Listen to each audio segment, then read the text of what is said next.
নমস্কার, আমি শান্তনু পাত্র। আপনারা এখন দেখছেন অ্যাম্বিশন স্টাডি।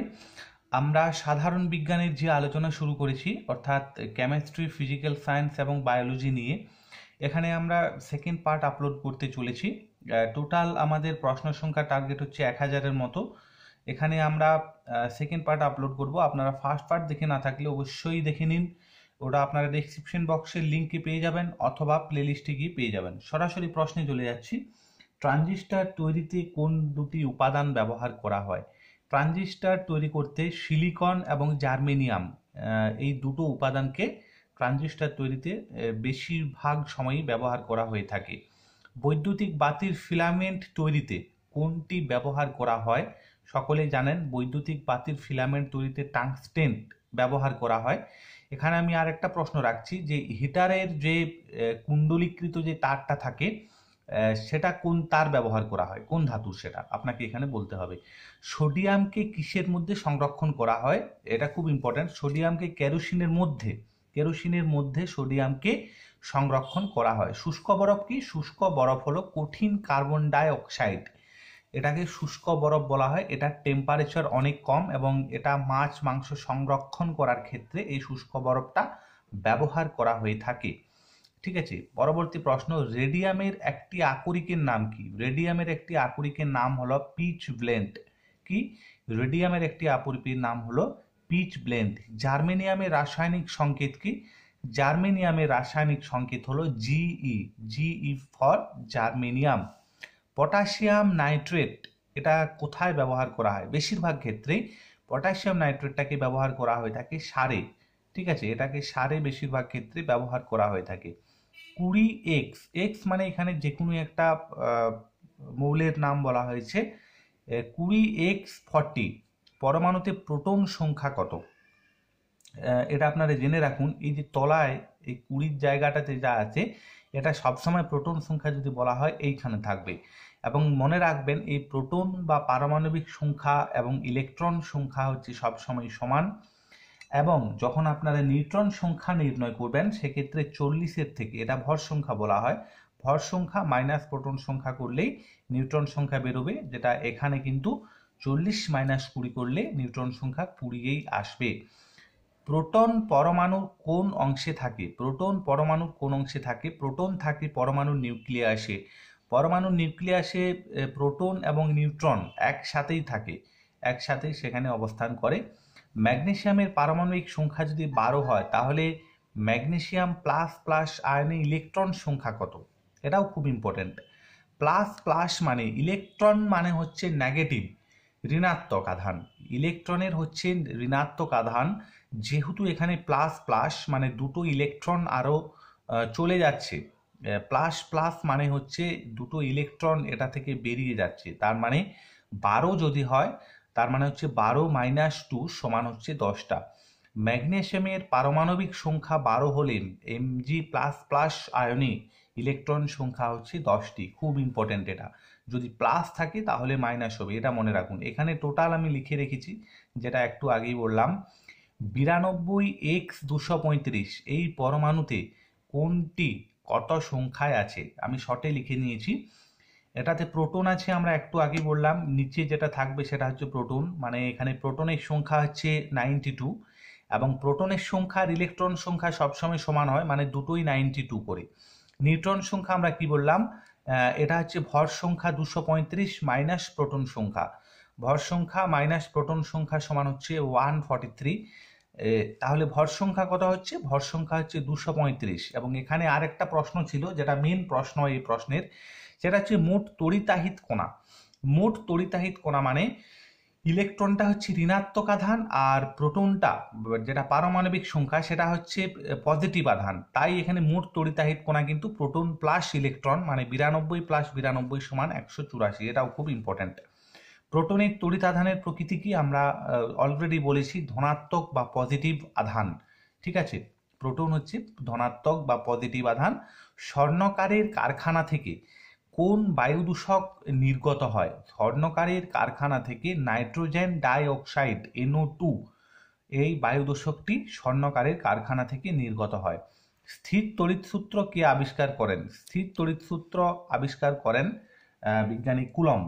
এটাও খুব ইম্পর্ট্যান্ট। স্থির তড়িতের সূত্র আবিষ্কার করেন কুলম্ব। ঠিক আছে, পরবর্তী প্রশ্ন দেখুন, রোধাঙ্কের একক কি? রোধাঙ্কের দুটো একক আছে, একটা হচ্ছে ওহম সেন্টিমিটার, আর একটা হচ্ছে ওহম মিটার। কি এসআই বা সিজিএস কোনটা বলেছে সেটা আপনারা লক্ষ্য রাখবেন। সিজিএস হলে অবশ্যই ওহম সেন্টিমিটার হবে, এমকেএস হলে হবে ওহম মিটার। ঠিক আছে, পরবর্তী প্রশ্ন, প্রচণ্ড বিস্ফোরণে যদি কাঁচের জানলার কাঁচটা ফেটে যায় তাহলে এটা কোন শব্দ থেকে কোন শব্দের রূপান্তর বলতে চাওয়া হয়েছে? শর্টে আমি লিখেছি এখানে কি রূপান্তর। তাহলে এখানে শব্দ হচ্ছে শব্দের ফলে জানলার কাঁচটা ভাঙছে, তার মানে ফার্স্টেরটা আপনি শব্দ শক্তি পাচ্ছেন এবং শব্দ শক্তি থেকে এটা যান্ত্রিক শক্তিতে রূপান্তর হচ্ছে। ঠিক আছে, এই ধরনের প্রশ্ন কিন্তু খুব ইম্পর্টেন্ট। কোন শক্তি থেকে কোন শক্তির রূপান্তর অনেক সময় জানতে চাওয়া হয়। হু নির্দেশিত শব্দের নিরাপদ মাত্রা কত? হু নির্দেশিত শব্দের নিরাপদ মাত্রা হচ্ছে 45 ডেসিবেল। এই ডেসিবেলটা কি? এই ডেসিবেলটা হচ্ছে শব্দের একক। শব্দের একক নির্ণয় হচ্ছে ডেসিবেল পদ্ধতিতে করা হয়। উষ্ণতা বাড়ালে পরিবাহীর রোধ কিরূপ পরিবর্তন হয়? এটা যদিও অরিজিনাল সূত্রটা নয়, এটা আমি সুবিধার জন্য লিখে রেখেছি। একটা সূত্র আছে আর সমানুপাত এল বাই এ। ঠিক আছে, এটা হচ্ছে মেন সূত্র, এখানে আমাদের কাজে লাগবে না। রোধ দৈর্ঘ্য যেটা পরিবাহীর দৈর্ঘ্যের সাথে সমানুপাতিক এবং প্রস্থচ্ছেদের সাথে ব্যস্তানুপাতে পরিবর্তিত হয়। আর উষ্ণতা বাড়ালে যদি পরিবাহীর রোধ কিভাবে পরিবর্তন হয়, এটা বাড়ে, তাই আমরা এখানে রেখেছি রেজিস্ট্যান্স ইকুয়াল টু টেম্পারেচার। ঠিক আছে, রোধ তাহলে আমাদের বেড়ে যাবে এটা। আর এটা কিছু কিছু ক্ষেত্রে ব্যতিক্রম আছে, যেমন সিলিকন, জার্মেনিয়াম এই ধাতুগুলোর ক্ষেত্রে আমরা কিন্তু ব্যতিক্রম লক্ষ্য করি, সেটা রোধ যদি উষ্ণতা যদি বাড়ানো হয় তাহলে রোধ কিন্তু কমে যায়। ওয়াটার গ্যাস কিসের মিশ্রণ? ওয়াটার গ্যাস হচ্ছে কার্বন মনোক্সাইড এবং হাইড্রোজেন গ্যাসের মিশ্রণ। ওয়াটার গ্যাস হচ্ছে কার্বন মনোক্সাইড এবং হাইড্রোজেন গ্যাসের মিশ্রণ। পোড়াচুনের সংকেত কি? পোড়াচুনের সংকেত হলো ক্যালসিয়াম অক্সাইড, CaO। পোড়াচুনের সংকেত হচ্ছে ক্যালসিয়াম অক্সাইড, CaO। কলঙ্কহীন ইস্পাতের উপাদান কি? কলঙ্কহীন ইস্পাতের উপাদান হচ্ছে আয়রন আছে, এতে ক্রোমিয়াম আছে, এতে নিকেল আছে এবং এতে কার্বন আছে। খুব ইম্পর্টেন্ট, কলঙ্কহীন ইস্পাত এর উপাদান হচ্ছে আয়রন, ক্রোমিয়াম, নিকেল এবং কার্বন। পরবর্তী প্রশ্নে চলে যাচ্ছি, ক্রোনোমিটার যন্ত্র কোথায় প্রয়োগ করা হয়, অর্থাৎ কি ক্ষেত্রে এটাকে কাজে লাগানো হয়? সঠিক সময় পরিমাপ করার জন্য। সঠিক সময় পরিমাপ করার জন্য ক্রোনোমিটার যন্ত্র প্রয়োগ করা হয় সঠিক সময় পরিমাপের ক্ষেত্রে। পরবর্তী প্রশ্ন দেখুন, জিপসাম কোন ধাতুর আকরিক? জিপসাম হচ্ছে ক্যালসিয়াম।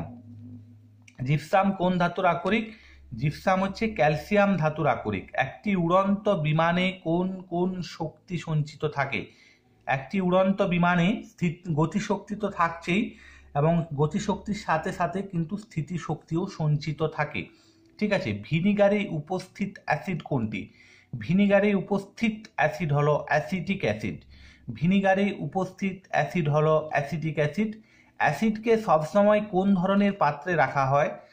যারা রসায়নাগারে কাজ করেছেন তারা সবসময় লক্ষ্য করবেন যে ছোট কাঁচের শিশিতে বা বিকারে বা এই যে কোনো পাত্রেই হোক সেটা কিন্তু অবশ্যই কাঁচ হবে, তার কারণ কাঁচের সাথে কিন্তু অ্যাসিড বিক্রিয়া করে না। অ্যাসিডকে কোন ধরনের পাত্রে রাখা হয়? কাঁচ।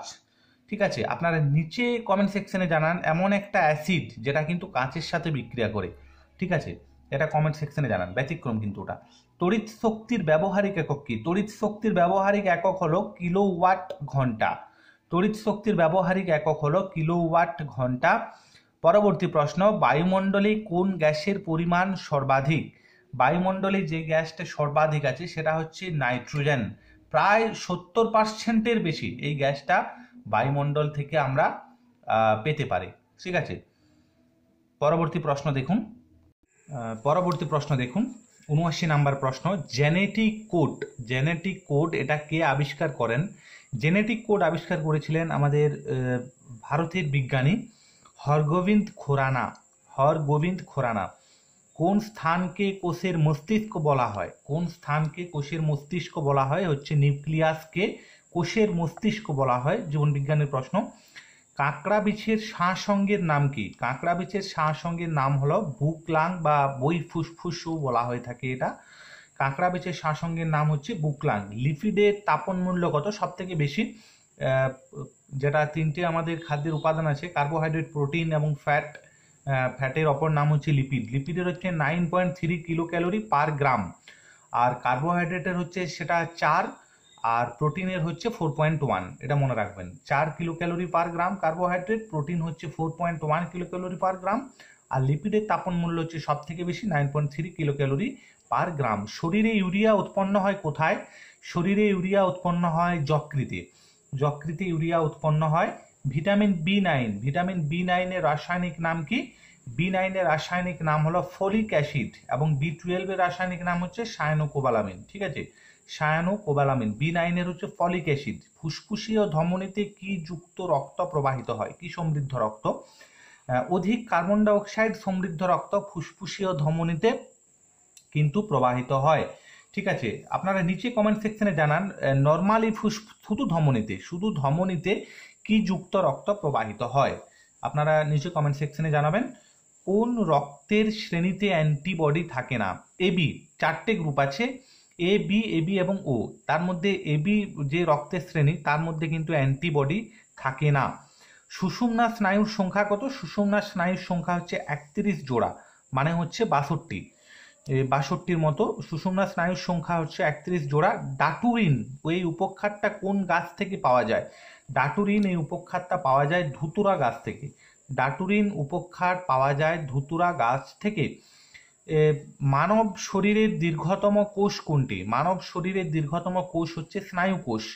মানব শরীরের দীর্ঘতম কোষ হচ্ছে স্নায়ু কোষ। পরবর্তী প্রশ্ন, হাঁপানি কোন অঙ্গকে, মানে হাঁপানি যে অসুখটা, এটা শরীরের কোন অঙ্গটাকে আক্রান্ত করে? এটা হচ্ছে ফুসফুসকে আক্রান্ত করে, এবং এটা বায়ু ঘটিত সমস্যার কারণে, বায়ু দূষণের কারণেও হতে পারে, অথবা অধিক তাম্বাকু জাতীয় সেবনের ফলেও কিন্তু ফুসফুসটা ড্যামেজ হয়ে যেতে পারে। ঠিক আছে, পরবর্তী প্রশ্ন দেখুন। বলা হয়েছে কোন ভিটামিন রান্নার সময় নষ্ট হয়ে যায়? এটা সঠিক উত্তর হবে ভিটামিন সি। ভিটামিন সি এর রাসায়নিক নাম কি? আপনারা নিচে কমেন্ট সেকশনে জানান। ভিটামিন সিটা কিন্তু অধিক তাপে নষ্ট হয়ে যায়, রান্নার সময় তাপ প্রয়োজন হয় তাই নষ্ট হয়। এবং এখানে আরেকটা জেনে রাখুন, বলা হয় যে দুধে কোন ভিটামিন পাওয়া যায় না, সেটাও কিন্তু অ্যান্সার হবে ভিটামিন সি। কাঁচা দুধে কিন্তু ভিটামিন সি পাওয়া যায়। দুধটাকে যখন গরম করে নেওয়া হয়, তখন সেই গরমে কিন্তু উষ্ণতার প্রভাবে ভিটামিন সি তার মধ্যে কিন্তু যে গুণটা থাকে সেটা কিন্তু নষ্ট হয়ে যায়। মানবদেহে বৃহৎ পেশিটি কোথায় আছে? মানবদেহে বৃহৎ পেশিটি আছে কোথায়? সেটি আছে কোমরে। ঠিক আছে, এটা সঠিক উত্তর হবে কোমর। মানবদেহে বৃহৎ পেশিটি আছে কোমরে। পরবর্তী প্রশ্ন দেখুন। কুয়াশা, এই কুয়াশাটা আসলে কি? কুয়াশা হচ্ছে গ্যাসে তরলের মিশ্রণ। আপনাদের কাছে জানতে চাওয়া হতে পারে কুয়াশা কিসের মিশ্রণ? গ্যাসের মধ্যে তরলের মিশ্রণ হচ্ছে কুয়াশা। LPG, liquid petroleum gas. ঠিক আছে, লিকুইড পেট্রোলিয়াম গ্যাস এর প্রধান উপাদান কি? প্রধান উপাদান হচ্ছে বিউটেন ও প্রোপেন। এখানে আপনারা আরেকটা প্রশ্নের অ্যান্সার বলুন। সিএনজি, সিএনজিটা আসলে কি? ফুল ফর্ম বলুন এবং কোথায় ব্যবহার হয় সেটাও বলুন। পরবর্তী প্রশ্ন, সবচেয়ে বেশি তড়িৎ ঋণাত্মক মৌল কোনটি? সব থেকে বেশি তড়িৎ ঋণাত্মক মৌল হচ্ছে ফ্লোরিন। ঠিক আছে, এফ, সংকেত হচ্ছে অনলি এফ। লেড পেন্সিলের শীষ প্রকৃতপক্ষে কি? লেড পেন্সিলের শীষ প্রকৃতপক্ষে গ্রাফাইট। এটা হচ্ছে এটা কার্বনের রূপভেদ, এবং এটা হচ্ছে অধাতু, এমন একটা অধাতু যার মধ্যে কিন্তু তড়িৎ পরিবহন সক্ষম এই অধাতুটা। সালোক সংশ্লেষে সক্ষম একটি প্রাণীর নাম হচ্ছে ইউগ্লিনা। সালোক সংশ্লেষে সক্ষম একটি প্রাণীর নাম হচ্ছে ইউগ্লিনা। পরবর্তী প্রশ্ন হচ্ছে পিত্তরস থেকে কোন উৎসেচক ক্ষরিত হয়? পিত্তরস কিন্তু কোনো রকমের উৎসেচক ক্ষরণ করে না, এটা হচ্ছে উৎসেচকহীন বা উৎসেচকবিহীন। মৃতজীবী পুষ্টি দেখা যায় কিসে? মৃতজীবী পুষ্টি দেখা যায় ছত্রাকে। আর মিথজীবী, দুটো আছে, দুটো অনেকটা সিমিলার কথা। একটা হচ্ছে মৃতজীবী আর একটা হচ্ছে মিথজীবী। আপনারা নিচে কমেন্ট সেকশনে জানান মিথজীবী এই পুষ্টি পদ্ধতিটা কোথায় দেখা যায়। ঠিক আছে, মিথজীবী। পরবর্তী প্রশ্ন, রক্তের দুটি অজৈব উপাদানের নাম কি? এটা আমাদের শেষ প্রশ্ন, আজকের 100 নম্বর প্রশ্ন। রক্তের দুটি অজৈব উপাদানের নাম হচ্ছে, একটা হচ্ছে সোডিয়াম এবং অপরটা হচ্ছে পটাশিয়াম। ধন্যবাদ ভিডিও দেখার জন্য। আপনাদের যদি ভিডিওটি ভালো লেগে থাকে লাইক শেয়ার কমেন্ট করবেন। নতুন কেউ থেকে থাকলে চ্যানেল সাবস্ক্রাইব করবেন এবং আমার যে কোনো রকমের যে কোনো টপিক্সের উপর ভিডিও পেতে অবশ্যই প্লেলিস্টে গিয়ে আপনারা টপিক্স ওয়াইজ সার্চ করে নিতে পারেন। ধন্যবাদ।